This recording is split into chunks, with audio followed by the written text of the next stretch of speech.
Hello, beautiful people. Welcome back to my channel. It is tea time. I actually have green tea this time. I need to go food shopping, but I have tea. I have no food in the refrigerator, yet I have tea. You can see where my priorities are. Anyway, so today we're going to talk about a topic. I'm going to try to make light of this situation because I don't want anybody to get triggered. I'm going to talk about exes saying disturbing things. I know it's an interesting, weird topic, but it happens and it can be very disturbing and very traumatizing. So I figured that I'd talk about it and I try to make it appear in a joking manner. I don't, I'm not diving into mental abuse or emotional abuse. It's more of a, I'm surprised you said that to me, not necessarily like a triggering, I'm, in danger type of phrase. So you guys all know that, like, if you are in a dangerous relationship, like a physical abusive, mentally abusive relationship, and unfortunately those types of relationships can happen. Family can be mentally abusive. Like, it's very common.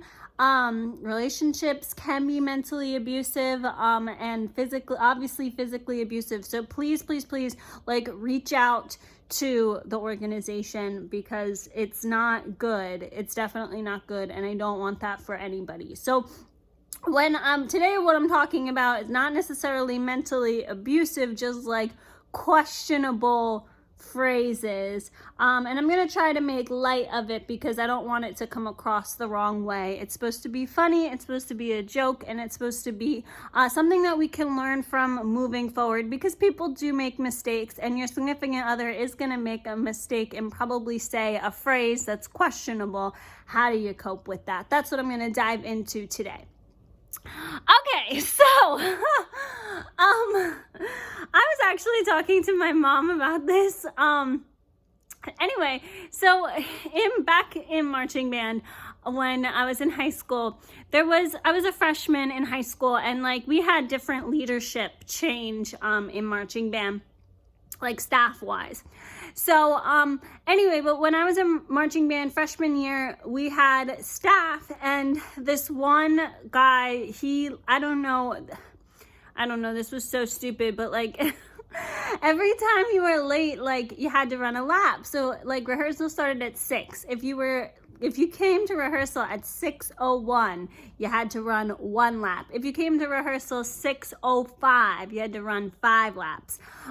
Now, my family is late to literally everything. And unfortunately, even when I got my license, I was still late to everything because I didn't have a car. So my mom still drove me and I was still late. And it's horrible. I hate it. Now I go to things so early, like work, for example, starts at 8 and I get there at like 7:30. And my boss is even like, you can get here like 7:50, you don't have to get here at 7:30. And I'm like, no. I need to get here at 7:30. And it's nice because currently my job is near a coffee shop, it's near the library, it's near the post office. So if I am bored, I can always go there. Usually I don't get there like right at 7:30 because there's lots of city traffic. But that's what I do now. I try to get to places like a half hour early, and it's been working for me. But back in high school and even in college, like I didn't have a car. So I was always late because somebody in my family had to drive me, and Armenians are always late. It's so annoying. Anyway, so when my mom drove me to marching band, obviously I got there late. Obviously I got there at 6:05 or 6:02 or whatever the case may be. And in an Armenian person's mind, getting there at 6:02, you're not late. I don't know if any of you have gone to Armenian church, but like our church service is supposed to start, I think, at 10. And see, I don't know for a fact because it really like doesn't start until, well, people don't start, it starts, but people don't get there until like 10:45. So I don't really know what time it actually starts. But that's the way that my mom thinks, that's the way my dad thinks, that's the way my whole family thinks. So anyway, the reason why I'm telling you this story is because running a lap, running 2 laps. Now I run now for my workout, but when I was in high school I didn't work out. So I was definitely out of shape, and it took me a really long time to run 2 laps. Really long time to run 5 laps, of course. And then when you run laps, like, you're missing rehearsal, and it's embarrassing because you're like running, like everybody's practicing on the field and then you're running around them so everybody can see, everybody knows that you were late, you know? So it's like kind of embarrassing.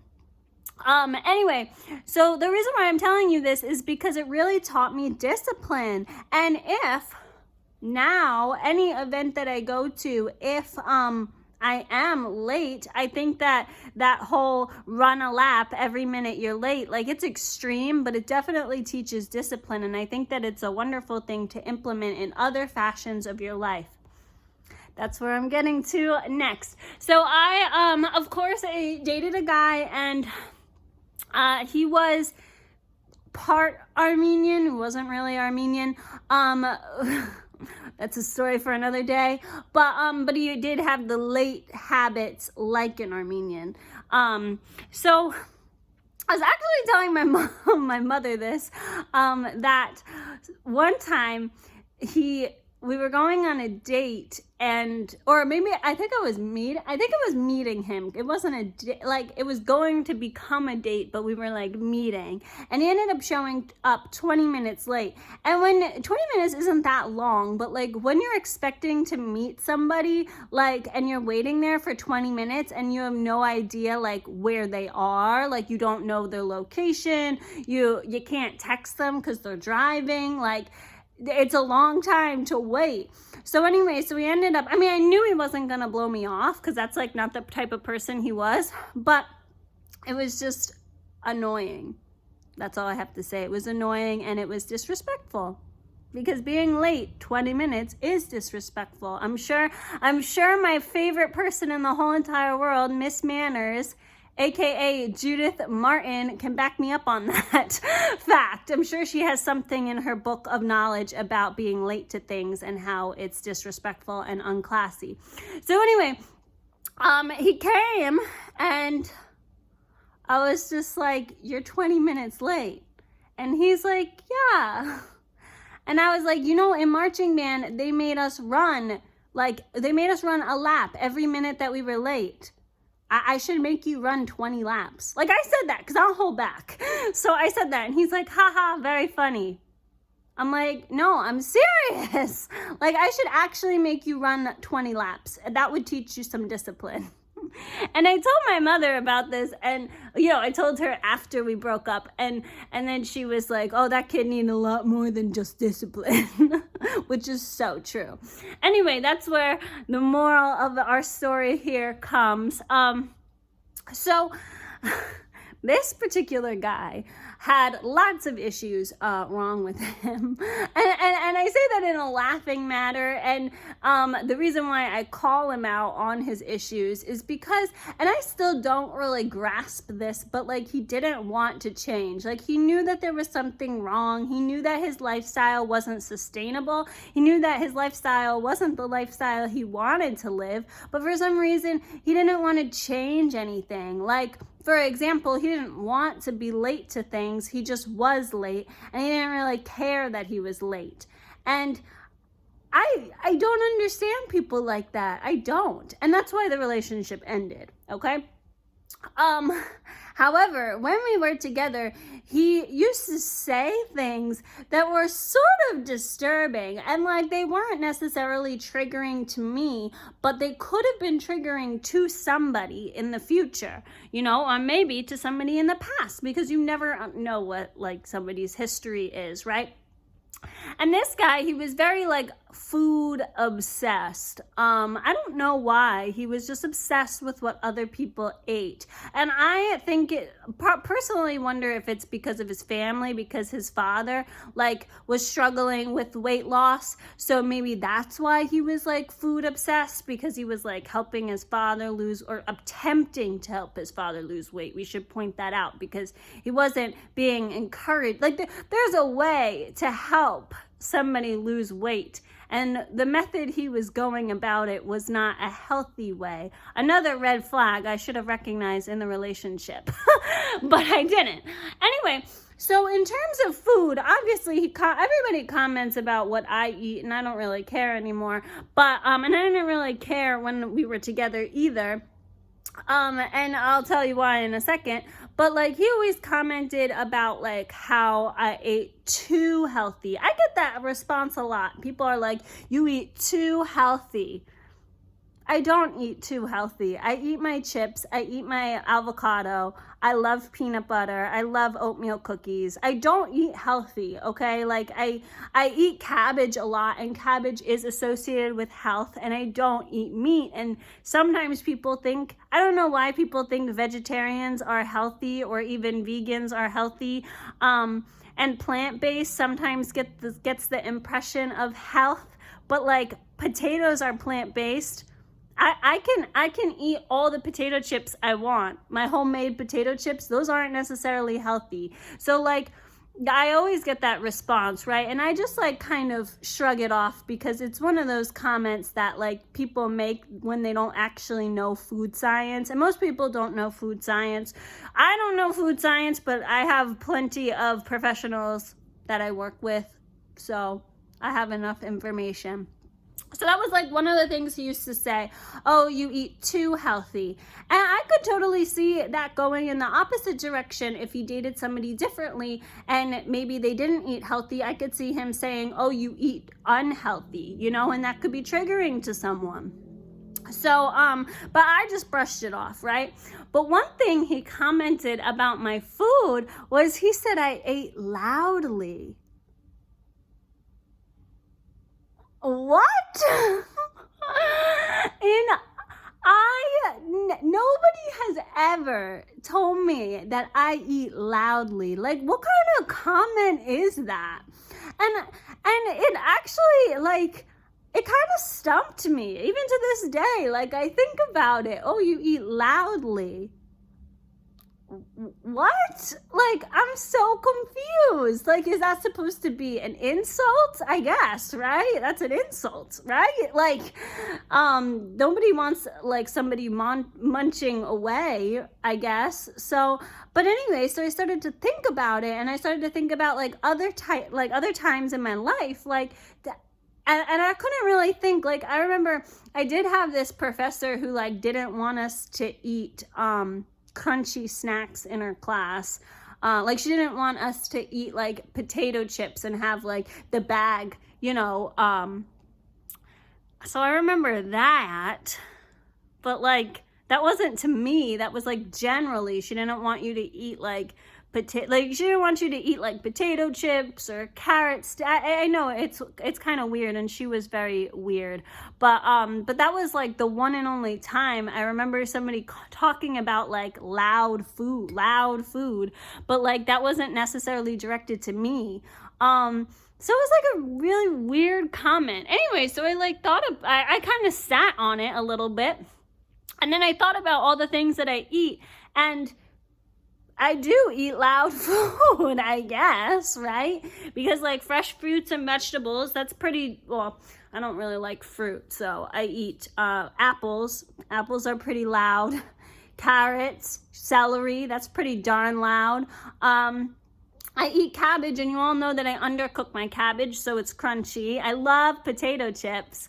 I love oatmeal cookies. That's loud.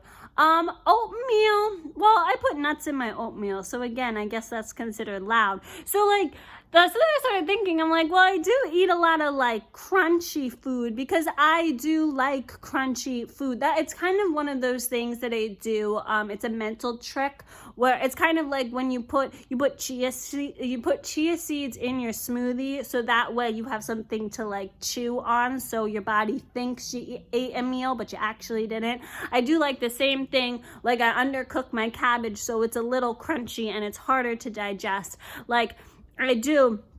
I have vegetable soup all the time, but I always like undercook my vegetables, or like in oatmeal, I put nuts in my oatmeal, or wasabi. Oh, when I make savory, I just hit my chin. Savory oatmeal. Okay, you guys are gonna think I'm crazy, but like savory oatmeal, sauerkraut, and wasabi peas. Oh, so good. I get that from the dollar store all the time. I get the oatmeal from the dollar store. I get the wasabi peas from the dollar store, and then I go to the grocery store and get sauerkraut because sauerkraut is less than $1 for the can.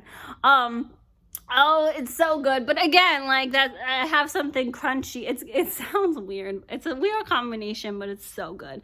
And but I do eat a lot of like crunchier foods as like a mental it's more of like this mental, like where your body feels sustained, full, even though you didn't necessarily eat a high, like oatmeal, sauerkraut, wasabi peas. That's like a 200 calorie meal. That's not 500 calories is a meal, not 200. You know what I mean? But you're tricking your body.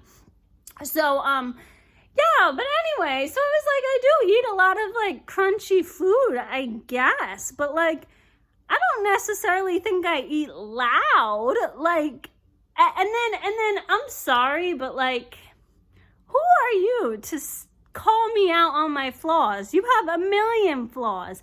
And that's, I think, the main point of this story is that people say very disturbing, weird things that they probably shouldn't even say. Like this guy I just told you guys about. He had no discipline. He showed up 20 minutes late when he was supposed to meet me and didn't like tell me ahead of time.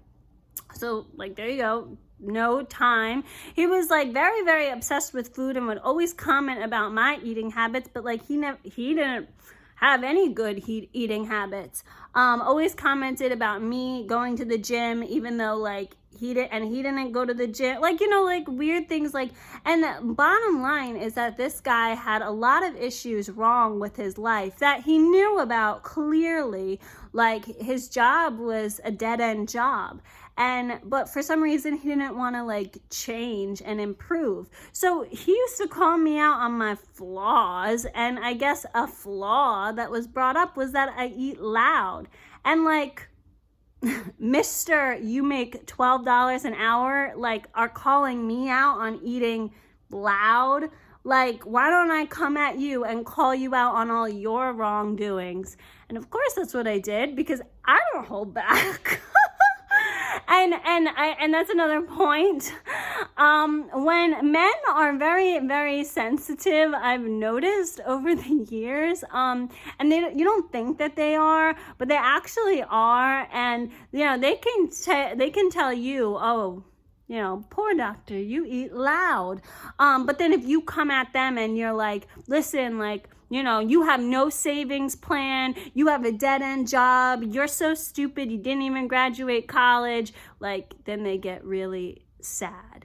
And again, don't go telling people that they're stupid because they didn't graduate college like I did. Learn from my mistakes. So like, but the point of this story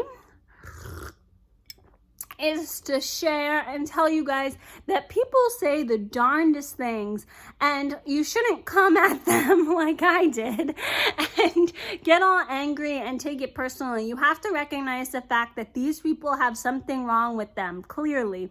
Like there is clearly something wrong with somebody who has millions of flaws, calling somebody out on a minuscule issue that is more of like a personal preference. So keep that in mind when people say stuff that's like very questionable, or people say something that's very kind of insulting, or people say stuff that they probably shouldn't even say at all. Understand that that person has an issue. That person has a problem, and they're very, very self-conscious about whatever problem it is.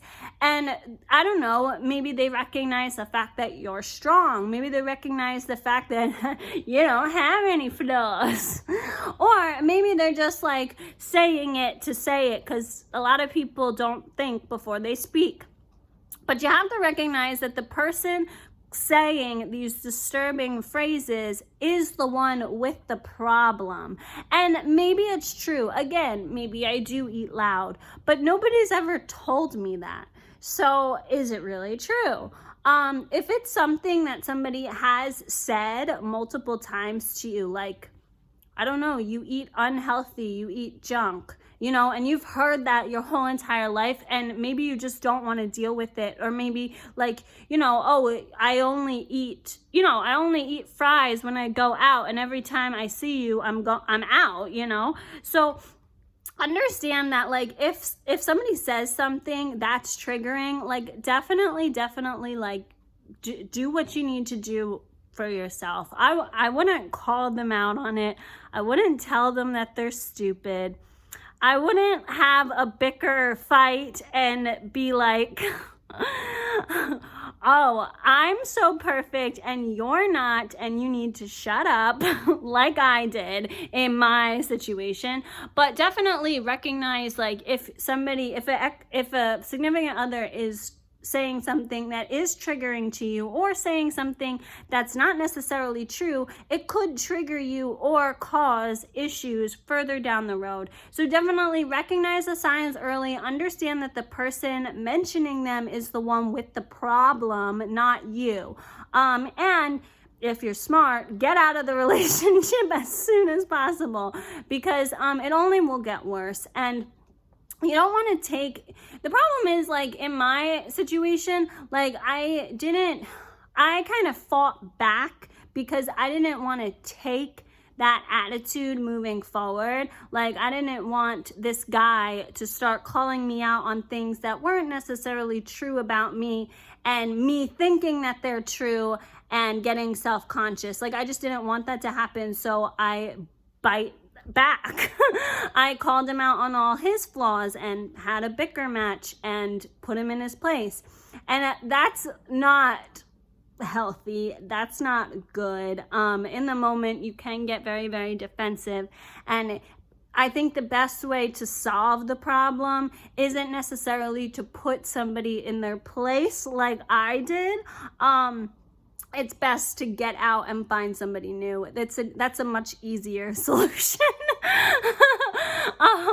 Because people don't change. If this guy tells me after, I don't know how long we were dating, let's just say it was a year. If this guy told me after a year, like, oh, you eat loud, it's only going to get worse from here on out. Now you drink too much tea. Oh, like, you talk too loudly, you stand weird. Like, these things are going to start to, like, come out, because it's not a child where you can, like, discipline them. It's a significant other. So if they start saying things that are triggering or saying very disturbing phrases, the easiest way is to just get out of the relationship. So learn from my mistakes.